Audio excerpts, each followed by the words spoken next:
হামাসের রাজনৈতিক শাখার প্রধান ইসমাইল হানিয়ার হত্যাকাণ্ড নিয়ে চাঞ্চল্যকর তথ্য জানিয়েছে মার্কিন সংবাদ মাধ্যম নিউ ইয়র্ক টাইমস। ইরানের নতুন প্রেসিডেন্টের অভিষেক অনুষ্ঠানে যোগ দিতে ইরানের তেহরানে গিয়ে বুধবার এক হামলায় নিহত হয় ইসমাইল হানিয়া। এখন জন্ম সনদ দিয়ে খোলো বিকাশ স্টুডেন্ট অ্যাকাউন্ট। নিজের বিকাশ নিজে কর।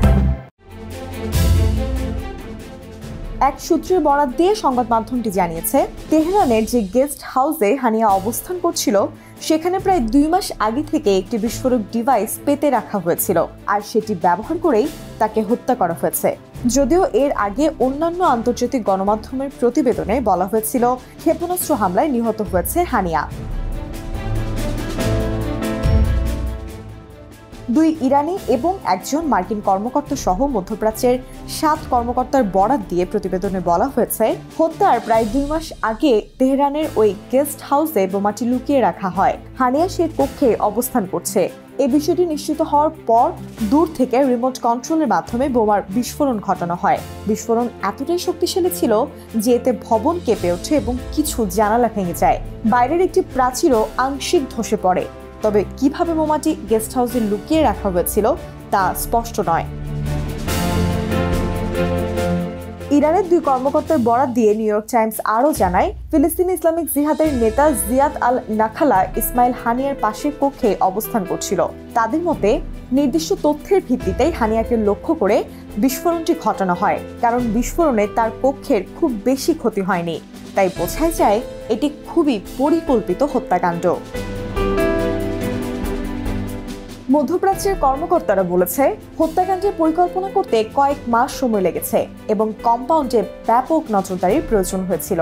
হত্যাকাণ্ডের সম্পর্কে 2 ইরানি কর্মকর্তা বলেছে, তারা জানে না কিভাবে বা কখন বিস্ফোরকগুলো কক্ষে রাখা হয়েছিল। প্রতিবেদনে আরও বলা হয়েছে, হানিয়া যে ভবনে ছিল সেটি উত্তর তেহরানের একটি গুরুত্বপূর্ণ এলাকায় অবস্থিত এবং নেশাত নামে পরিচিত একটি কম্পাউন্ডের অংশ, যা ইরানের ইসলামিক বিপ্লবী গার্ড কর্পস দ্বারা সুরক্ষিত। তেহরানের সফরের সময় হানিয়া বেশ কয়েকবার সেখানে ছিল বলে জানা গেছে। মার্কিন কর্মকর্তারা ধারণা করছে এই হত্যাকাণ্ডের পেছনে ইসরায়েলের হাত আছে। মধ্যপ্রাচ্যের 5 জন কর্মকর্তার বরাত দিয়ে প্রতিবেদনে বলা হয়েছে, ইসরায়েলি গোয়েন্দা কর্মকর্তার ঘটনার পরপরই আমেরিকা এবং অন্যান্য পশ্চিমা সরকারকে বিষয়টি অবহিত করে। ইরান এবং হামাস এই হত্যাকাণ্ডের জন্য ইসরায়েলকে সরাসরি দায়ী করেছে, যদিও এখন পর্যন্ত ইসরায়েল প্রকাশ্যে এই হত্যার দায় স্বীকার করেনি। নিউ ইয়র্ক টাইমস জানিয়েছে, 3 জন ইরানি কর্মকর্তা হামলাটিকে ইরানের গোয়েন্দা এবং নিরাপত্তার একটি বিপর্যয়কর ব্যর্থতা এবং আইআরজিসির জন্য অসাধারণ বিব্রতকর বলে অভিহিত করেছে।